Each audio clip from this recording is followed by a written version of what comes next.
A ilusão de segurança, quando o conforto nos cega para os perigos que se aproximam. Era uma noite de temporal. O céu desabava em torrentes impiedosas sobre a cidade, transformando ruas em rios e escoadouros em cachoeiras. Em meio ao caos da natureza furiosa, sob o ventre sombrio de uma ponte de concreto maciço, uma família buscava refúgio. O casal, João e Maria, com seus 2 filhos pequenos aninhados entre eles, haviam percorrido um longo caminho, fugindo da vulnerabilidade de seu abrigo improvisado na margem do rio que agora ameaçava transbordar. Encontraram um ponto elevado sob a estrutura imponente da ponte, onde as colunas se encontravam com a base e formavam um recanto mais seco. Ali, protegidos da fúria da chuva que chicoteava o asfalto lá fora, um estranho senso de segurança começou a envolvê-los. O barulho ensurdecedor da água batendo na estrutura de concreto, o cheiro de terra molhada e a escuridão úmida não eram ideais, mas ali, naquele nicho, estavam secos, estavam seguros. As gotas pesadas que antes os castigavam, agora apenas tamborilavam ao longe, uma melodia abafada que parecia embalar seus medos. Os filhos, inicialmente assustados, aquietaram-se no calor dos abraços dos pais, sentindo a tranquilidade momentânea de estar fora do alcance direto da chuva. João e Maria trocaram um olhar de alívio. "Pelo menos aqui não nos molhamos", murmurou Maria, a voz quase inaudível sobre o rugido da tempestade. João acenou, apertando mais os filhos contra si. Naquele momento, o mundo lá fora parecia distante, e a pequena porção de terra seca sob a ponte era seu santuário inexpugnável. A noite avançava, e com ela, a chuva persistia, incessante. O que eles não perceberam, absorvidos na pequena vitória sobre o desconforto imediato, foi que o rio, lá fora, não parava de subir. A água, represada pela força da correnteza e pela topografia do local, começava a infiltrar-se por baixo da ponte, buscando os pontos mais baixos e, inevitavelmente, alcançando o refúgio da família. Primeiro, foi apenas um brilho úmido no chão. Depois, uma pequena poça que parecia crescer timidamente. A princípio, ignoraram. Estavam tão focados em sua segurança contra a chuva que a água subindo por baixo parecia um incômodo menor, uma anomalia temporária. Só quando a água gelada começou a lamber os tênis dos filhos e a umedecer as poucas sacolas que carregavam, o alarme soou. O refúgio, que parecia tão seguro, estava se transformando em uma armadilha. Aquele pedaço de terra elevada, que os protegera da chuva, agora os isolava, transformando-os em ilhados, cercados por uma enchente que crescia assustadoramente. A segurança era uma ilusão, e o conforto momentâneo os cegara para o perigo real que se aproximava sorrateiramente. Essa cena, embora dramática, é uma poderosa metáfora da vida real e da armadilha psicológica que muitos de nós, em diferentes contextos, podemos cair. É o espelho da situação de inúmeros beneficiários de programas de assistência social, como o Bolsa Família. Para uma família que vive na extrema pobreza, a chegada regular de um auxílio mensal representa, sem dúvida, uma tábua de salvação, uma proteção contra a fome e a mais cruel das misérias. Esse valor, que para muitos pode parecer ínfimo, significa a garantia do mínimo para sobreviver, o alívio imediato de uma pressão esmagadora. Ele cria uma sensação de segurança, um teto temporário contra as adversidades do mundo exterior. Assim como a família sob a ponte se sentiu segura contra a chuva, muitos beneficiários se acomodam com o pouco que recebem, vendo o programa como uma solução definitiva e não como um trampolim. A regularidade do benefício pode gerar uma zona de conforto, uma ilusão de estabilidade que, paradoxalmente, pode inibir a busca por alternativas mais sustentáveis.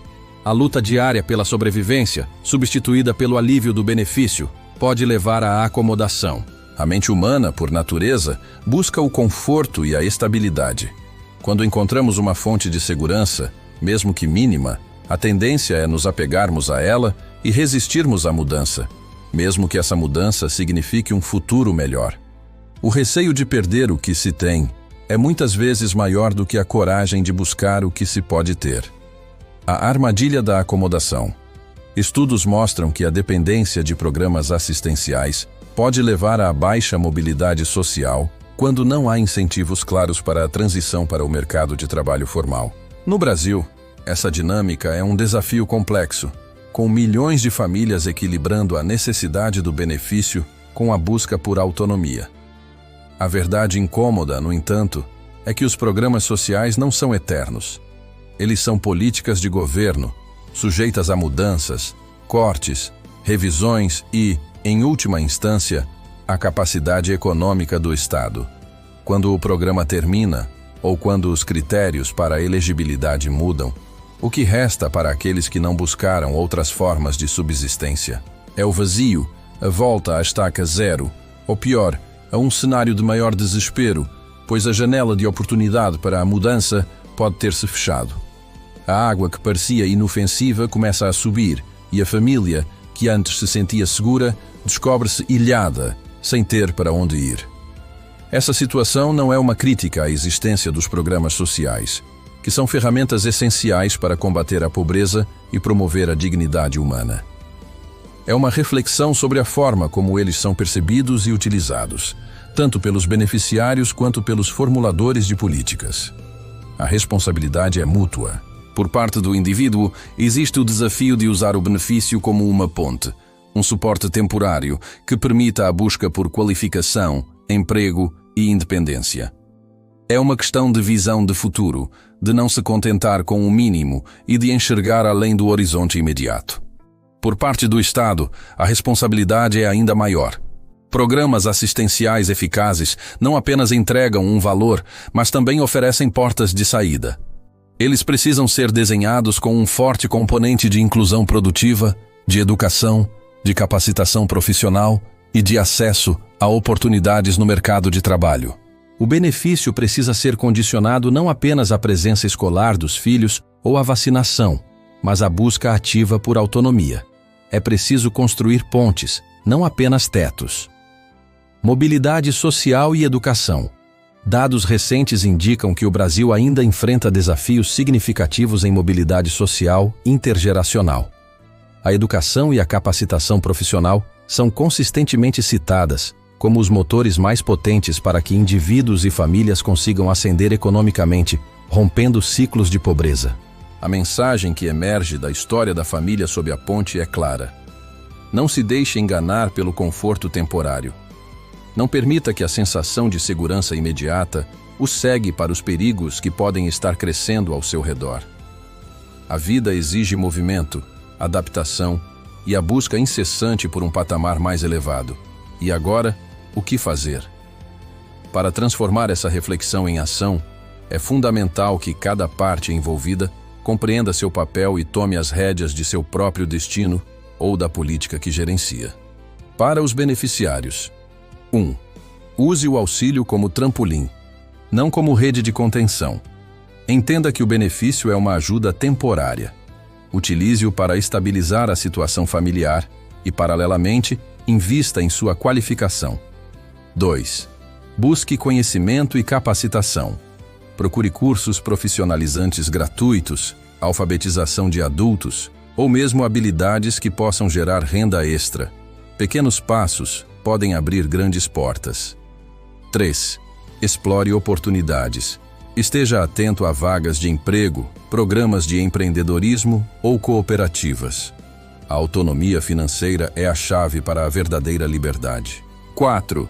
Planeje o futuro. Comece a pensar e agir como se o benefício fosse acabar. O que você faria para sustentar sua família? O planejamento é o primeiro passo para a mudança. Para os gestores públicos. 1. Desenhe programas com foco em mobilidade. Programas assistenciais devem incluir componentes robustos de capacitação profissional, intermediação de mão de obra e incentivos à formalização e ao empreendedorismo. 2. Invista em educação e saúde de qualidade.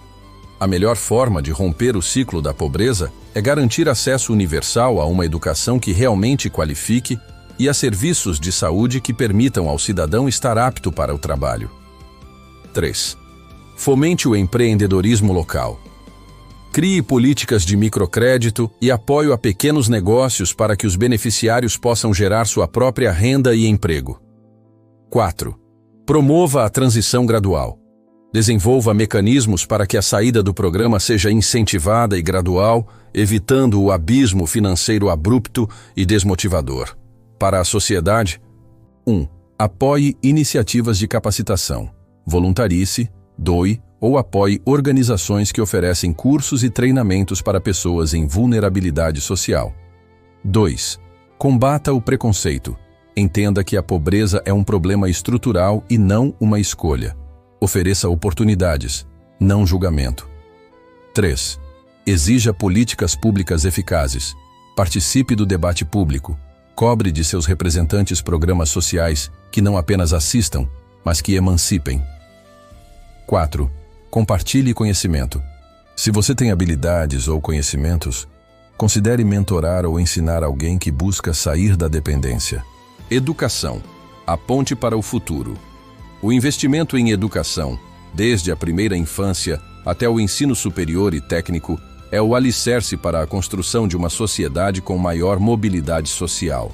É a ferramenta mais poderosa para capacitar o indivíduo a construir sua própria ponte e não depender de tetos temporários. Não fique ilhado sob a ponte. Não se acomode com o conforto passageiro. A vida real exige que estejamos sempre atentos às águas que sobem e que busquemos ativamente a segurança duradoura. Saia da água. Construa sua própria ponte para um futuro mais próspero e autônomo.